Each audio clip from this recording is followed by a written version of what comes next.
Paid ನ್ಯೂಸ್ಗೆ ಸ್ವಾಗತ. ನಾನು ಚಂದ್ರಕಲಾ ನೂತನಗೌಡ. ಟಿವಿಗೆ ಸೇರಿದ ಇಬ್ಬರು ನಟರು, ಒಬ್ಬರು 39 ವರ್ಷ ಬಿಜೆಪಿಯಲ್ಲಿ ಇದ್ದವರು, ಇತ್ತ ಡಿಎಂಕೆ ಸಾಧನೆಗಳಿಗೆ TVK poster. CM Vijay poster boy Udhayanidhi ವಾಗ್ದಾಳಿ. ನೋಡಿ, ನೀತಿ ಆಯೋಗ ಸಭೆಯಲ್ಲಿ ಡಿಎಂಕೆ ಕಾಲದಲ್ಲಿ ಆದಂತಹ ಸಾಧನೆಗಳಿಗೆ ತಮ್ಮದೇ ಆದಂತಹ ಪೋಸ್ಟರ್ಗಳನ್ನು ಅಂಟಿಸಿದ್ದಾರೆ ಅಂತ ಆರೋಪಿಸಿ ವಿಧಾನಸಭೆಯ ವಿರೋಧ ಪಕ್ಷದ ನಾಯಕ ಉದಯನಿಧಿ ಸ್ಟಾಲಿನ್ ಮುಖ್ಯಮಂತ್ರಿ ಜೋಸೆಫ್ ವಿಜಯ್ ವಿರುದ್ಧ ತೀವ್ರ ವಾಗ್ದಾಳಿಯನ್ನು ನಡೆಸಿದರು. ನೀತಿ ಆಯೋಗದ ಸಭೆಯ ನಂತರ ತಮಿಳುನಾಡು ರಾಜಕೀಯದಲ್ಲಿ ಹೊಸ ರಾಜಕೀಯ ವಿವಾದ ಭುಗಿಲೆದ್ದಿದೆ.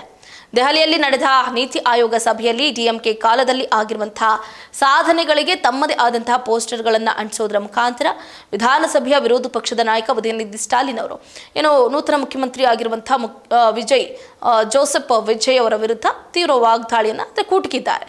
ಮುಖ್ಯಮಂತ್ರಿಯವರು ಉಲ್ಲೇಖಿಸಿರುವ ಸಾಧನೆಗಳು ಅವರ 1 ತಿಂಗಳ ಸರ್ಕಾರದ ಫಲಿತಾಂಶವೇ ಅಥವಾ ಹಿಂದಿನ ಸರ್ಕಾರದ 5 ವರ್ಷಗಳ ಕೆಲಸದ ಫಲಿತಾಂಶವೇ ಅಂತ ಉದಯನಿಧಿ ಅವರು ಪ್ರಶ್ನೆಯನ್ನು ಮಾಡಿದ್ದಾರೆ. ನೋಡಿ, ನೀತಿ ಆಯೋಗದ 11ನೇ ಆಡಳಿತ ಮಂಡಳಿ ಸಭೆಯಲ್ಲಿ ದೇಶದ 2ನೇ ಅತಿದೊಡ್ಡ ಆರ್ಥಿಕತೆಯಾಗಿ ತಮಿಳುನಾಡಿನ ಸ್ಥಾನಮಾನ, ಮಹಿಳೆಯರ 42% ಉದ್ಯೋಗಿಗಳ ಭಾಗವಹಿಸುವಿಕೆ, ಮಹಿಳಾ ರಕ್ಷಣಾ ಮಹಿಳಾ ಶಿಕ್ಷಣ, ಆರೋಗ್ಯ, ಸುರಕ್ಷತೆ ಮತ್ತು ಸ್ವಸಹಾಯ ಗುಂಪುಗಳ ಪ್ರಗತಿಯಂತಹ ವಿಷಯಗಳನ್ನು ಮುಖ್ಯಮಂತ್ರಿ ವಿಜಯ್ ಪ್ರಸ್ತಾಪ ಮಾಡಿದ್ದಾರೆ ಅಂತ ಉದಯನಿಧಿ ಹೇಳಿದ್ದಾರೆ. ಇನ್ನು ಈ ಸಾಧನೆಗಳನ್ನು ಪ್ರಸ್ತುತ ಸರ್ಕಾರದ 1 ತಿಂಗಳ ಅವಧಿಯಲ್ಲಿ ಸಾಧಿಸಲಾಗಿದೆಯೇ ಅಥವಾ ಹಿಂದಿನ ದ್ರಾವಿಡ ಮಾದರಿ ಸರ್ಕಾರದ ಅವಧಿಯಲ್ಲಿ ಅಭಿವೃದ್ಧಿಪಡಿಸಲಾಗಿದೆಯೇ ಅಂತ ಅವರು ಪ್ರಶ್ನೆಯನ್ನು ಮಾಡಿದ್ರು. ಸರ್ಕಾರವು ಸಾರ್ವಜನಿಕರಿಗೆ ನಿಜವಾದ ಚಿತ್ರವನ್ನ ಪ್ರಸ್ತುತ ಪಡಿಸ್ತಾ ಇಲ್ಲ ಅಂತ ಅವರು ಆರೋಪವನ್ನು ಮಾಡಿದ್ರು. ಇನ್ನು ನೀಟ್ ಬಗ್ಗೆ ಮುಖ್ಯಮಂತ್ರಿಯವರ ನಿಲುವನ್ನ ಉದಯನಿಧಿ ಪ್ರಶ್ನೆ ಮಾಡಿದ್ರು. ವಿಧಾನಸಭಾ ಚುನಾವಣಾ ಪ್ರಚಾರದ ಸಮಯದಲ್ಲಿ ವಿಜಯ್ ನೀಟ್ ಬಗ್ಗೆ ವಿಭಿನ್ನ ನಿಲುವನ್ನ ತೆಗೆದುಕೊಂಡಿದ್ರು. ಆದರೆ ನೀತಿ ಆಯೋಗ ಸಭೆಯಲ್ಲಿ 12ನೇ ತರಗತಿಯ ಅಂಕಗಳ ಆಧಾರದ ಮೇಲೆ ವೈದ್ಯಕೀಯ ಕಾಲೇಜು ಪ್ರವೇಶಕ್ಕಾಗಿ ಪ್ರತಿಪಾದಿಸಿದವರು ಅಂತಲೂ ಕೂಡ ಹೇಳಿದರು. ಇದನ್ನ ವಿರೋಧಾಭಾಸ ಅಂತ ಕೂಡ ಕರೆದ ಉದಯನಿಧಿ ಸರ್ಕಾರದ ನಿಜವಾದ ನೀತಿ ಏನು ಅಂತ ಸಾರ್ವಜನಿಕರಿಗೆ ಸ್ಪಷ್ಟಪಡಿಸಬೇಕು ಅಂತಲೂ ಕೂಡ ಹೇಳಿದರು. ಇದು ಕೇವಲ ರಾಜಕೀಯ ಆರೋಪವೇ ಅಥವಾ ದೊಡ್ಡ ಕಾರ್ಯತಂತ್ರದ ಭಾಗವೇ? ನೋಡಿ, ತಮ್ಮ ಹೇಳಿಕೆಯಲ್ಲಿ ಉದಯನಿಧಿ ಸ್ಟಾಲಿನ್ ಅವರು ಪ್ರಸ್ತುತ ಸರ್ಕಾರವು ಹಿಂದಿನ ಸರ್ಕಾರದ ಸಾಧನೆಗಳನ್ನು ತನ್ನದೇ ಅಂತ ಬಿಂಬಿಸೋದಕ್ಕೆ ಪ್ರಯತ್ನ ಮಾಡ್ತಾ ಇದೆ. ಇದೆಲ್ಲ ಫೇಕು, ಸಾರ್ವಜನಿಕರನ್ನ ದಾರಿ ತಪ್ಪಿಸುವಂತಹ ಕೆಲಸ ಆಗ್ತಾ ಇದೆ. ನೋಡಿ, ರಾಜಕೀಯ ಯಶಸ್ಸು ಹೆಚ್ಚು ಕಾಲ ಉಳಿಯೋದಿಲ್ಲ, ಸತ್ಯವು ಅಂತಿಮವಾಗಿ ಹೊರಹೊಮ್ಮುತ್ತೆ ಅಂತಲೂ ಕೂಡ ಹೇಳಿದರು. ಏತನ್ಮಧ್ಯೆ ಮುಖ್ಯಮಂತ್ರಿ ವಿಜಯ್ ನೀತಿ ಆಯೋಗದ ಸಭೆಯಲ್ಲಿ ತಮಿಳುನಾಡಿನ ಅಭಿವೃದ್ಧಿ, ಆರ್ಥಿಕ ಪ್ರಗತಿ, ಶಿಕ್ಷಣ ಮತ್ತು ಸಾಮಾಜಿಕ ಕಲ್ಯಾಣಕ್ಕೆ ಸಂಬಂಧಪಟ್ಟಂತೆ ವಿವಿಧ ಅಂಕಿ ಅಂಶಗಳೊಂದಿಗೆ ರಾಜ್ಯದ ಭವಿಷ್ಯದ ದೃಷ್ಟಿಕೋನವನ್ನು ಮಂಡಿಸಿದರು. ಇಬ್ಬರು ಪ್ರಸಿದ್ಧ ತಮಿಳು ನಟರು ಟಿವಿಕೆ ಸೇರ್ಪಡೆಗೊಂಡಿದ್ದಾರೆ ಇತ್ತ. ಸೊ ಇದಾದ ನಂತರ ಈಗ ಇಬ್ಬರು ತಮಿಳು ನಟರು ಟಿವಿಕೆಗೆ ಸೇರ್ಪಡೆಗೊಂಡಿದ್ದಾರೆ. ಅದರಲ್ಲಿ ಒಬ್ಬರು ಕಳೆದ 39 ವರ್ಷಗಳಿಂದ ಬಿಜೆಪಿಯಲ್ಲಿ ಇದ್ದಂಥವರೇ. ನೋಡಿ, ವಿಧಾನಸಭೆ ಚುನಾವಣೆಯಲ್ಲಿ ಏಕೈಕ ಅತಿದೊಡ್ಡ ಪಕ್ಷವಾಗಿ ಗೆದ್ದ ಟಿವಿಕೆ ಕಾಂಗ್ರೆಸ್ ಎಡಪಕ್ಷಗಳು ವಿವಿಐಪಿ ಮತ್ತು ಇಂಡಿಯನ್ ಯೂನಿಯನ್ ಮುಸ್ಲಿಂ ಲೀಗ್ ಜೊತೆ ಮೈತ್ರಿ ಮಾಡಿಕೊಂಡು ಆಡಳಿತ ನಡೆಸ್ತಾ ಇದೆ. ಟಿವಿಕೆ ಸರ್ಕಾರ ರಚಿಸಿದಾಗಿನಿಂದ ಅನೇಕ ರಾಜಕಾರಣಿಗಳು ಪರ್ಯಾಯ ಪಕ್ಷಗಳೊಂದಿಗೆ ಟಿವಿಕೆಗೆ ಸೇರಿದ್ದಾರೆ. ನಿರ್ದಿಷ್ಟವಾಗಿ ಹೇಳುವುದಾದರೆ ಮಾಜಿ ಎಐಎಡಿಎಂಕೆ ಸಚಿವರಾದಂತಹ ಕಡಂಪೂರು ರಾಜು ಮತ್ತು ಉಡುಮಲೈ ರಾಧಾಕೃಷ್ಣನ್ ಇತ್ತೀಚೆಗೆ ಪಕ್ಷಕ್ಕೆ ಸೇರಿದ್ದಾರೆ. ಪರ್ಯಾಯ ಪಕ್ಷಗಳು ಇವತ್ತು ಟಿವಿಕೆ ಜೊತೆ ಸೇರಿದೆ. ತಮಿಳು ಕವಿ ಮತ್ತು ಸಮಾಜ ಸುಧಾಕರ ಕವಿಮಣಿ ದೇಶಿಕ ವಿನಾಯಕಂ ಪಿಳ್ಳೈ ಅವರ ಮರಿಮೊಮ್ಮಗಳು ವಿಜಯಧರಣಿ ಅವರು ದೀರ್ಘಕಾಲದ ಕಾಂಗ್ರೆಸ್ ಸದಸ್ಯರಾಗಿದ್ದರು. ವಿಲವನ್ನೋಡ್ಕಾಡ್ ಕ್ಷೇತ್ರದಿಂದ 3ನೇ ಬಾರಿ ಶಾಸಕರಾಗಿದ್ದರು. ಕಾಂಗ್ರೆಸ್ ತೊರೆದ ನಂತರ 2 ವರ್ಷಗಳ ಕಾಲ ಬಿಜೆಪಿಯಲ್ಲಿ ಯಾವುದೇ ಹುದ್ದೆ ನೀಡಲಾಗಿಲ್ಲ ಅಂತ ಹೇಳೋದ್ರ ಮೂಲಕ ಅವರು ಇವತ್ತು ಟಿವಿಕೆಗೆ ಸೇರ್ಪಡೆಗೊಂಡಿದ್ದಾರೆ.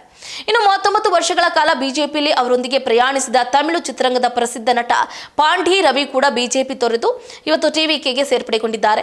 ಎಲೆಕ್ಟ್ರಿಕ್ ಡ್ರೀಮ್ ಚಿತ್ರದಲ್ಲಿ ಛಾಯಾಗ್ರಾಹಕರಾಗಿ ತಮ್ಮ ಚಲನಚಿತ್ರ ವೃತ್ತಿ ಜೀವನವನ್ನ ಪ್ರಾರಂಭ ಮಾಡಿದಂತಹ ಪಾಂಡಿ ರವಿ ಅನೇಕ ಚಿತ್ರಗಳಲ್ಲಿ ಪೊಲೀಸ್ ಅಧಿಕಾರಿಯು ಪಾತ್ರವನ್ನು ಕೂಡ ನಿರ್ವಹಿಸಿದ್ರು.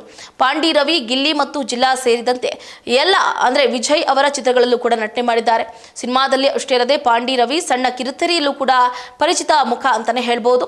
ಸೊ ವಿಜಯ್ ಟಿವಿಯಲ್ಲಿ ಪ್ರಸಾರ ಆಗುವಂತಹ ಪಾಂಡ್ಯನ್ ಸ್ಟೋರ್ಸ್ ಸೇರಿದಂತೆ ಹಲವು ಧಾರಾವಾಹಿಗಳಲ್ಲೂ ಕೂಡ ನಟನೆ ಮಾಡಿದ್ದಾರೆ. ಸಿನಿಮಾ ಮತ್ತು ಧಾರಾವಾಹಿಗಳಲ್ಲಿ ನಟಿಸುವಾಗ ಅವರು ತಮಿಳುನಾಡು ರಾಜಕೀಯ ಕ್ಷೇತ್ರದಲ್ಲಿ ಪ್ರಯಾಣಿಸ್ತಾ ಇದ್ದಾರೆ. ಬಿಜೆಪಿಯೊಂದಿಗೆ ಕೆಲಸ ಮಾಡ್ತಿದ್ದ ಪಾಂಡಿ ರವಿ ಇದೀಗ ಇದಕ್ಕಿದ್ದಂತೆ ಪಕ್ಷವನ್ನ ತೊರೆದು ಟಿವಿಕೆಗೆ ಸೇರ್ಪಡೆ ಆಗಿದ್ದಾರೆ. ಇನ್ನು ಪಕ್ಷ ತೊರೆಯುವ ನಿರ್ಧಾರವನ್ನ ಘೋಷಿಸಿದ್ದಾರೆ ಪಾಂಡಿ ರವಿ. ನಾನು 1987ರಿಂದ ಬಿಜೆಪಿಯಲ್ಲಿ ಕೆಲಸವನ್ನ ಮಾಡಿದ್ದೀನಿ, ಆದರೆ ಬಿಜೆಪಿ ನನ್ನನ್ನು ಸರಿಯಾಗಿ ಬಳಸಿಕೊಳ್ಳಿಲ್ಲ. ಪಾಂಡಿಚೇರಿಯ 10 ಲಕ್ಷ ಜನರಲ್ಲಿ 8 ಲಕ್ಷ ಜನರು ನನ್ನನ್ನು ತಿಳಿಸಿದ್ದಾರೆ. ನಾನು ಹುದ್ದೆಯನ್ನ ನಿರಾಕರಿಸ್ತಾ ಇಲ್ಲ.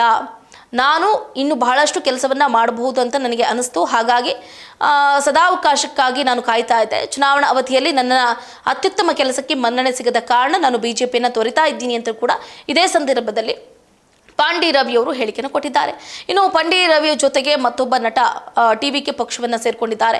ತಮಿಳು ಚಿತ್ರರಂಗದಲ್ಲಿ ಹಾಸ್ಯ ಪಾತ್ರಗಳನ್ನು ನಿರ್ವಹಿಸಿರುವ ನಟ DSR ಶ್ರೀನಿವಾಸನ್ ಇವತ್ತು ಚೆನ್ನೈನ ಪಣಿಯೂರಿನಲ್ಲಿ ಟಿವಿಕೆ ಪಕ್ಷ ಸೇರ್ಕೊಂಡಿದ್ದಾರೆ.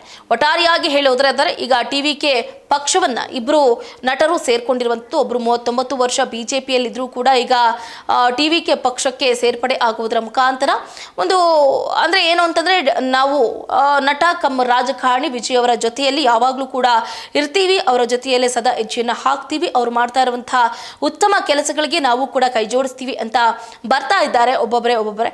ನೋಡೋಣ ಹಾಗಾದರೆ ಇನ್ನು ಯಾವ್ಯಾವ ನಾಯಕರು ಯಾವ್ಯಾವ ಸಿನಿಮಾ ನಟಿಯರು ಕೂಡ ಟಿವಿಕೆ ಪಕ್ಷಕ್ಕೆ ಸೇರ್ಪಡೆ ಆಗ್ತಾರೆ ಏನು ಅಂತ ಕಾದು ನೋಡಬೇಕಾಗಿದೆ.